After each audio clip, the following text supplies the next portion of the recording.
Today we're going to be reviewing poetry, and we discussed poetry at the very beginning of the school year, and we talked about that there are elements of poetry.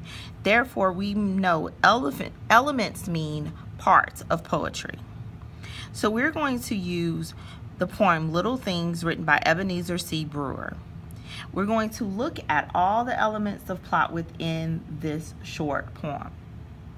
So the first thing we need to do is we need to identify the title. And this is the title of our poem. And it's called Little Things.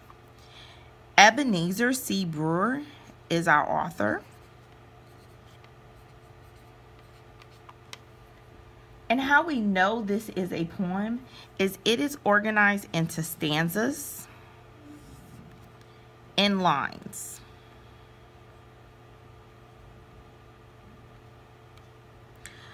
So, poems have several elements. They are organized by lines and stanzas.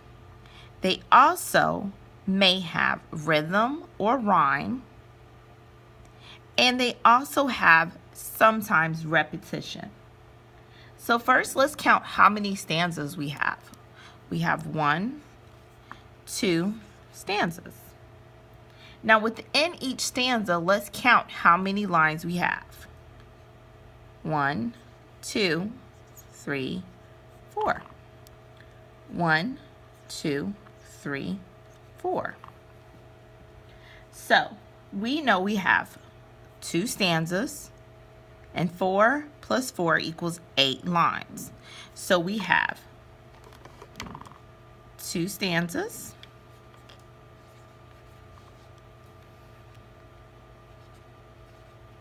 and 8 lines.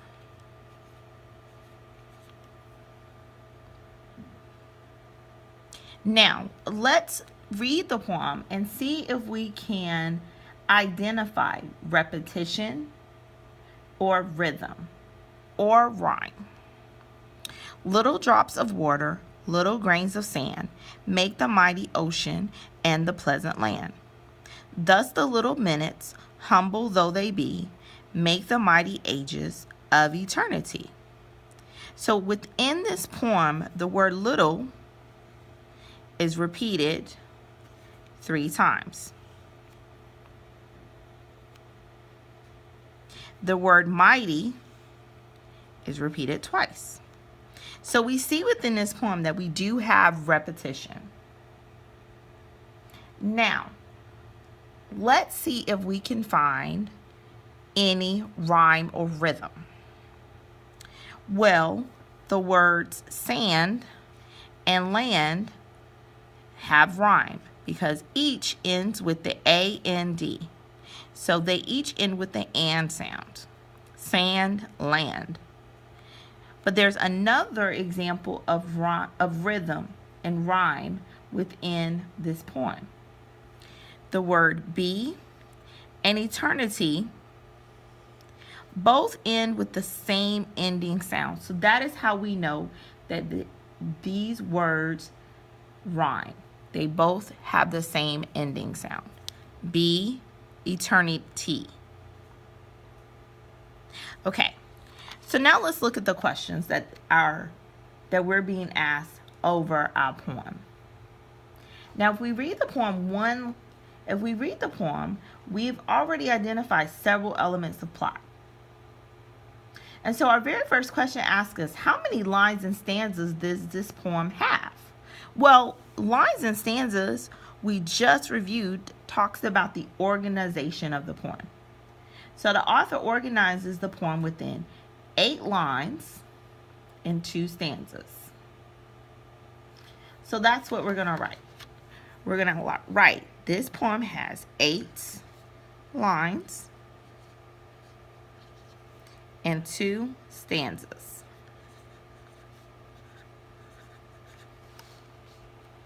Now, the next question asks us, who is the speaker in the poem? Well, the speaker in the poem, if we read it out loud to ourselves, let's try to identify this person, our narrator.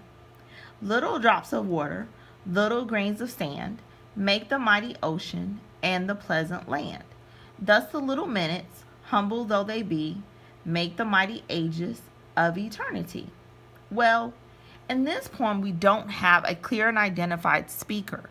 So therefore, our speaker would be anyone who enjoys the beach.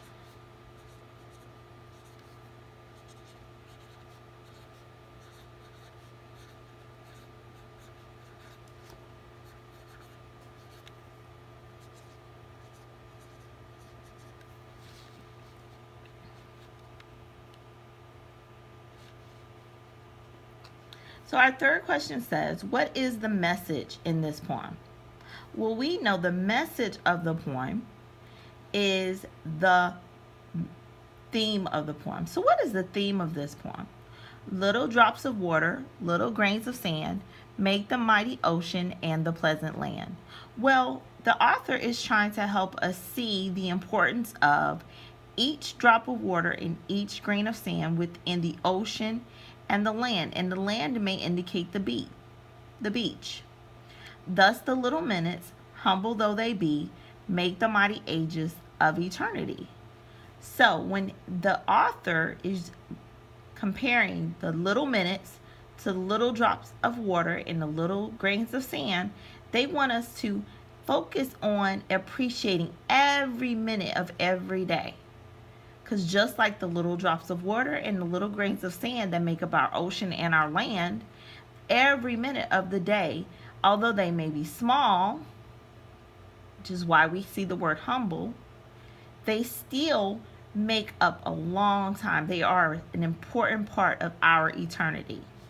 So the message of our poem is to appreciate the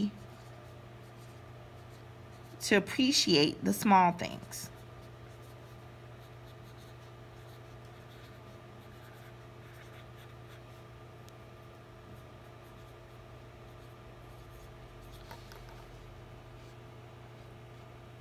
So what do you visualize when you're reading this poem? The author uses very visual language, little drops of water. And if we were to close our eyes right now, I bet if we thought about it and thought about that line of the poem, little drops of water, we see little drops of water. Maybe little drops of water forming the mighty ocean, like a rain cloud. Maximus Austin, please come to the front. Maximus Austin, we're leaving. Just like the grains of sand, we can imagine small grains of sand individually that make up the entire beach. Now let's look at the line that says, thus the little minutes. If we were to imagine little minutes ticking on a clock, say the clock, for instance, in our classroom wall, then we see, though they are passing by, we can imagine them just ticking by. So what do you visualize when you're reading this poem? Well, I visualize a beach, water forming a puddle,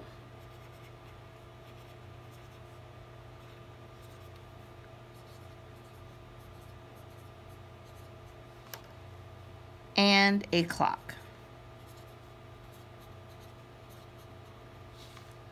Discuss with your group the things that you visualize when reading this poem. So, as part of our follow-up, I would like for you to take your next assignment, and I would like for you to analyze that poem and answer the questions similarly to how we've done in this video. Please use this video as a reference on how you are to complete the assignment and answer the questions. The poem you are going to complete is Poem The Swing, written by Robert Louis Stevens. You are to complete both pages and ensure you are reading and analyzing the poem. The second poem you will be analyzing is the poem Tumbling by an anonymous author. Once you are done with your analyzations of both poems, turn them in, ensuring that your name is placed on your paper. If you have any questions, please remember to come back to this video in order to receive assistance and help. Thank you.